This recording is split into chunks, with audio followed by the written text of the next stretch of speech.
C'est pour moi un grand honneur de pouvoir rendre cet hommage à Françoise et à Jean-Claude Rivière. Je vais faire ça de façon assez informelle, en français, mais vous pourrez lire et surtout voir des photos de Françoise et de Jean-Claude au fil des années. Je pense qu'ils n'auraient pas du tout apprécié que je fasse cette présentation en anglais, et donc j'ai décidé de le faire en français. Vous avez là leur date de naissance et malheureusement la date à laquelle ils nous ont quittés.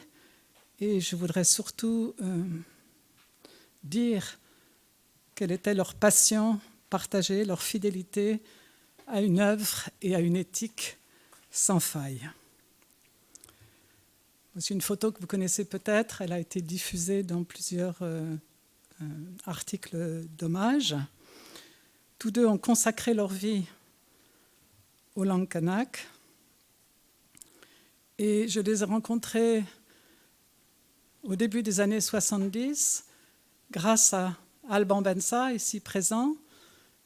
Alban jouait au rugby, je faisais du handball et il m'a attiré vers un cours d'ethnolinguistique alors que j'étais au tout début de mes études de philosophie et de linguistique. Et c'est là que j'ai rencontré pour la première fois Jean-Claude, qui enseignait aux côtés d'Alban. Et ils m'ont attiré progressivement pour faire du terrain en Nouvelle-Calédonie. Ils avaient déjà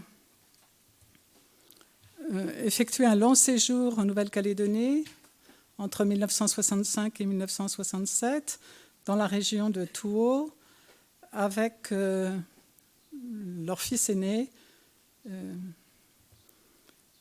Nicolas, que vous voyez ici tout petit.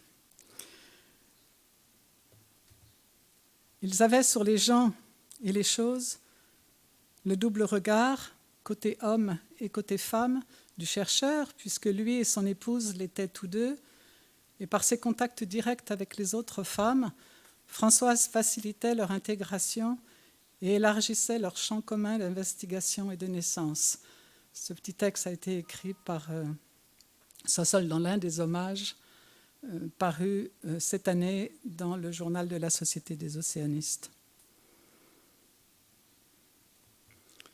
Voici des photos donc, envoyées par leur fils Nicolas et qui datent donc de ce premier séjour. Leur double formation, à la fois en linguistique, grâce à Jacqueline Thomas, qui a longtemps dirigé mon laboratoire, le Lacito, et grâce à André-Georges Audricourt, pour le côté linguistique. En anthropologie, ils ont suivi aussi la formation dispensée par Jean Guillard, qui nous a quittés cette année il y a peu de temps. Et tous leur apportaient une ouverture inégalée sur le monde kanak. Voici une petite citation d'André-Georges Audricourt sur les archipels de l'océan Pacifique, qui forment depuis un siècle une zone privilégiée pour les chercheurs à cause de la diversité étonnante des langues. C'est ainsi à la suite d'André-Georges Audricourt que les rivières ont largement contribué. Oui, j'associe Françoise et Jean-Claude. Pour moi, je ne peux pas avoir l'un sans l'autre, et c'est quelque chose de très important. Ils ont toujours œuvré ensemble pour la connaissance historique des langues kanak, la reconstruction du proto-néo-calédonien, et ils ont mis en évidence l'appartenance de ces langues au sous-groupe océanien, appartenance qui a été contestée à plusieurs reprises par Bob Blust, par exemple, et auquel a rendu aussi compte Andrew Paulet, qui est là, expliquant les difficultés d'apparentement. Mais maintenant, je pense que tous les linguistes océanistes sont persuadés que les langues kanak appartiennent bien au sous-groupe océanien, malgré les difficultés rencontrées dues à des évolutions phonétiques complexes et originales, avec, dans quelques langues, l'apparition de tons, de consonnes aspirées, de consonnes prénasalisées et surtout de consonnes post-nasalisées, qui a intéressé entre autres Ian Madison, qui est venu exprès en Calédonie pour les écouter. Un nombre impressionnant de voyelles nasales, etc. Donc on est passé des 5 voyelles du proto-océanien à des fois une vingtaine facilement de voyelles dans certaines langues kanaks. Leurs travaux ont permis d'expliquer la complexification phonologique rencontrée dans ces langues, à la fois par des mécanismes d'évolution interne, et aussi par des phénomènes de contact, dans un contexte de ce que André-Georges Audricourt appelait le bilinguisme, moi je mets même plurilinguisme égalitaire, dans ce pays. J'ai mis là juste quelques références de Jean-Claude et de Françoise, mais les bibliographies, je vous le dirai à la fin, sont disponibles en ligne. Tout ça ne concerne que la phonologie. Et puis, une carte des langues kanak. Donc, Françoise et Jean-Claude ont couvert pratiquement toute la Grande Terre. Françoise dans le nord, dans la région, sur les langues de Yingen, sur le Nyalayu. Auparavant, elle avait travaillé sur le Yai, parlé à Ouvéa. Et Jean-Claude à la fois dans la région centre, Païti, Tiemouhi, les dialectes de la région de Vokone, et aussi dans l'extrême sud, sur le Noumé et le Kouigny. Ils ont élaboré plusieurs dictionnaires, donc pour Françoise sur les langues de Yingen, un dictionnaire thématique, un dictionnaire Yai, un dictionnaire Nyalayu en collaboration avec Baptiste et Scholastique Bouagivi, ainsi qu'Eliane Dedan.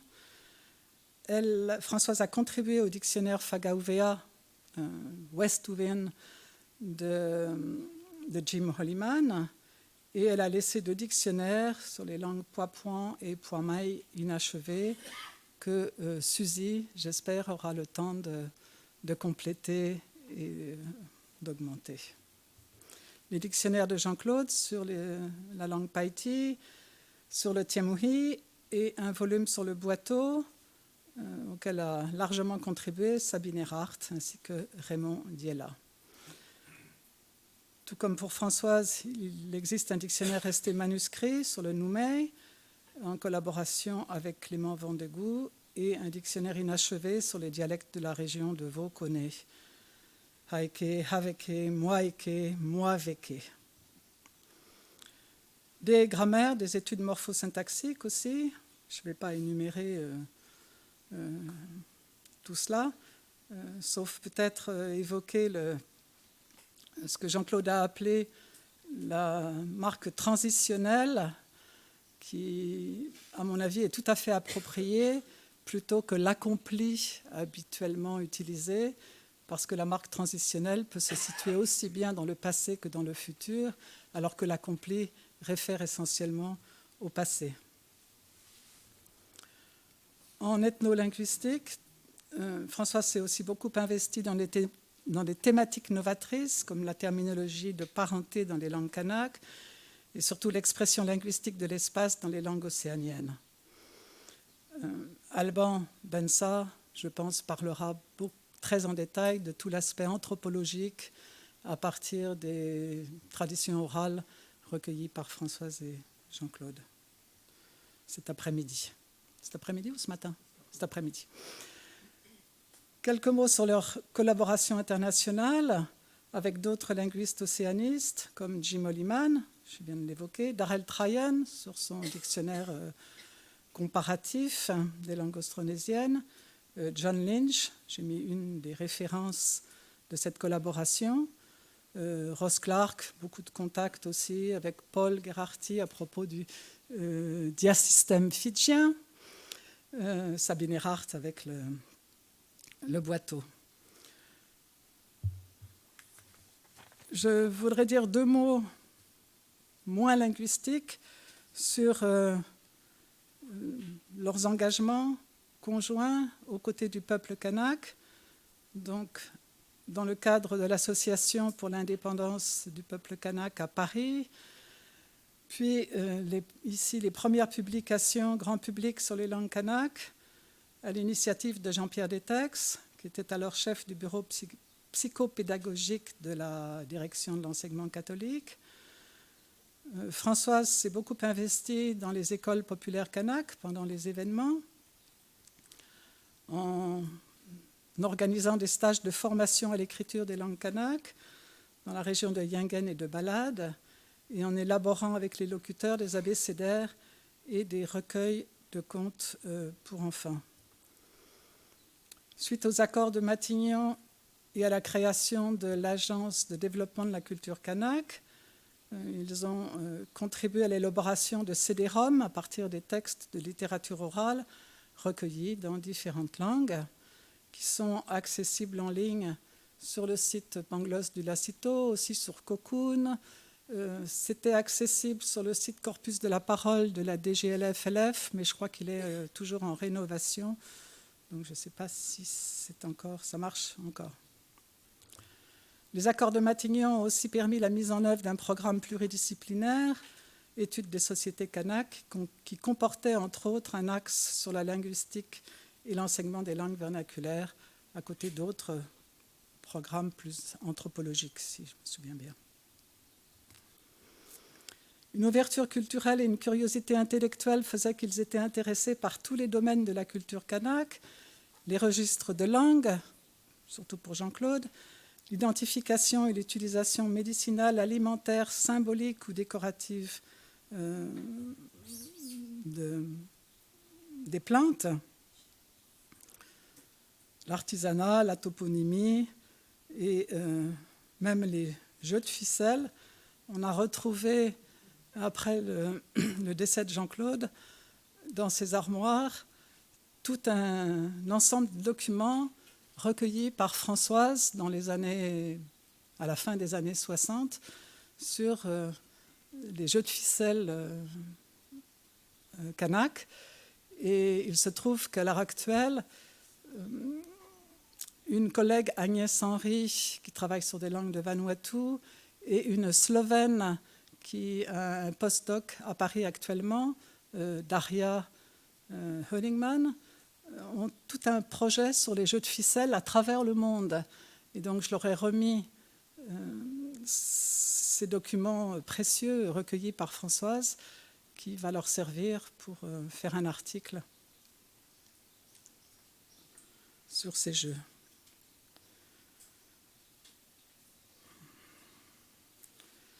Je vous parlais des plantes. Tous les dictionnaires de Françoise et Jean-Claude comportent des nomenclatures de la faune et de la flore calédonienne, utiles à la fois pour la compréhension de l'environnement et pour la compréhension de la culture kanak et pour les reconstructions de termes fort utiles en linguistique historique. C'est une des originalités, je crois, des dictionnaires des langues kanak, c'est de comporter ces nomenclatures détaillées de la faune et de la flore. Des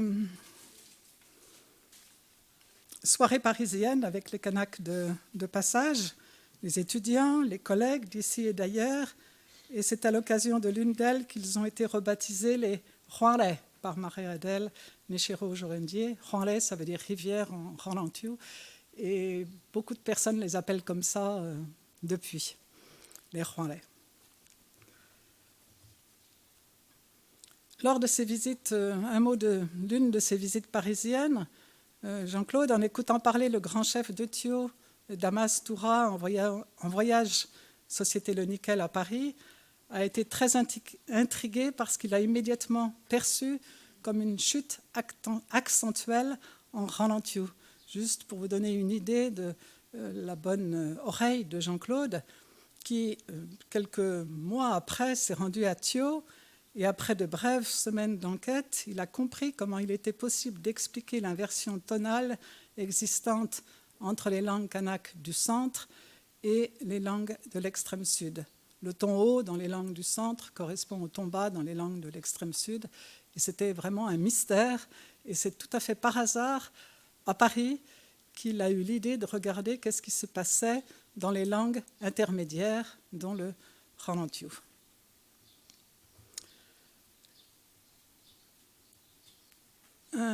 J'en profite pour rendre hommage à ces étrangers de passage à Paris que les Rivières estimaient beaucoup. Certains nous ont quittés, comme Darrell Tryon, ou bien Evan Hoftaugen. D'autres collègues et amis sont parmi nous, bien vivants. Vous en avez certains, mais certainement j'en ai oublié d'autres.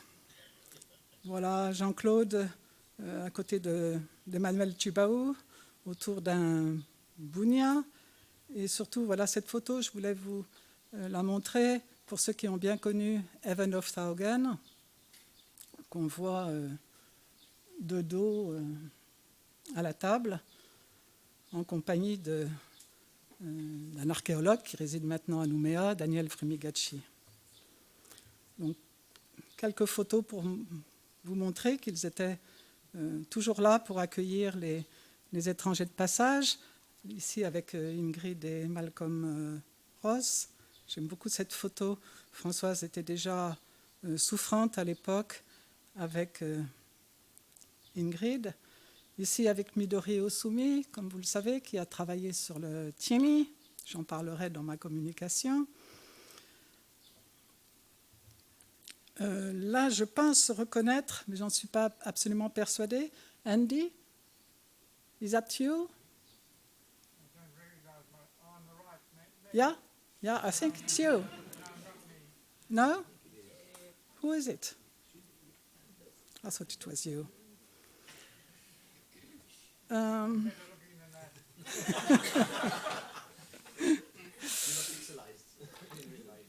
We organized also some bunia in Roteuil, where the Rivière had a country house.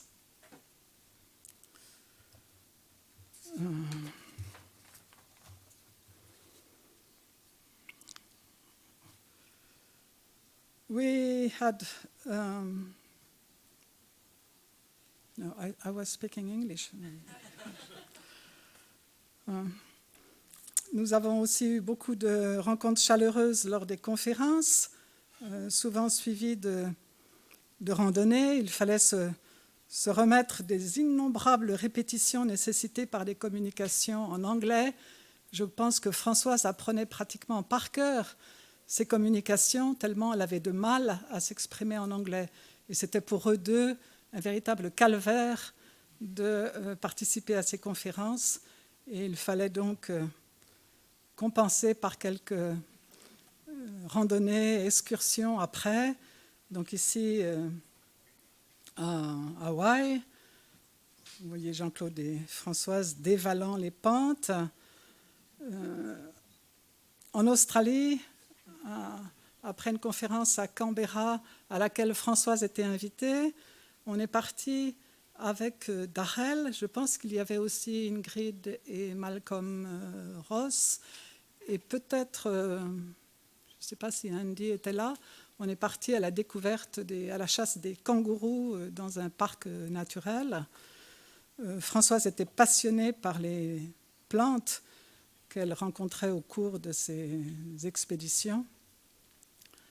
La voici aussi, je ne sais plus si c'est en Australie ou en Nouvelle-Zélande. Oula, qu'ai-je fait ici?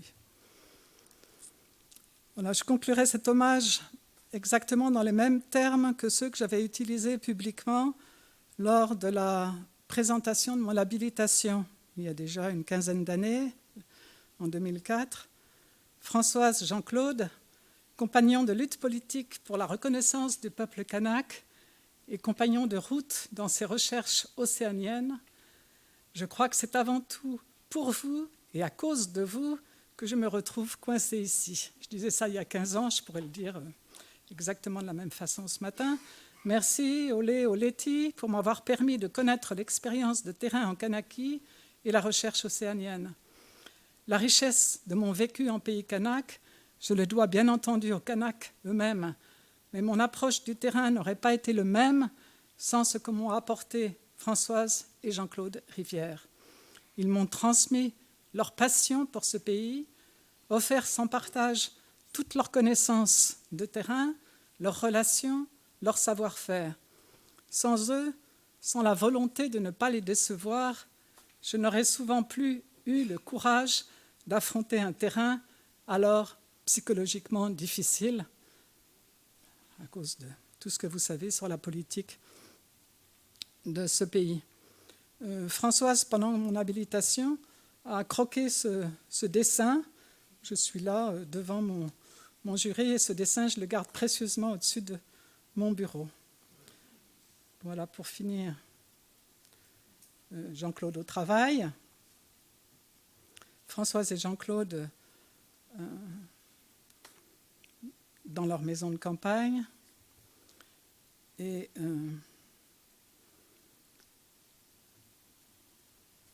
tous les deux. C'était un couple vraiment extraordinaire, inséparable dans leur vie quotidienne comme dans leur recherche. Plusieurs articles ont été écrits en leur mémoire. Donc Alban, Bensa, Alain Sossol, Isabelle Leblic dans le dernier numéro du journal de la Société des océanistes, Darrell Tryon et moi-même dans Oceanic Linguistics, Darrell pour Françoise et moi-même pour Jean-Claude. Et leurs bibliographies sont accessibles sur le site du Lacito ou dans le JSO. Voilà, merci à tous d'être ici ce matin. Merci à Anne-Laure, Suzy et Fabrice pour avoir organisé cette session en hommage à Françoise et à Jean-Claude. Leur fils Nicolas et sa famille m'ont demandé de vous dire combien ils avaient été touchés par cette initiative et vous remercie aussi beaucoup. J'ai oublié en mentionnant John Lynch tout à l'heure. John Lynch m'a envoyé un message il y a quelques jours regrettant beaucoup de ne pas pouvoir être ici, je pense aussi pour des raisons de santé, et il s'associe à nous tous dans le cadre de cet hommage. Voilà, merci.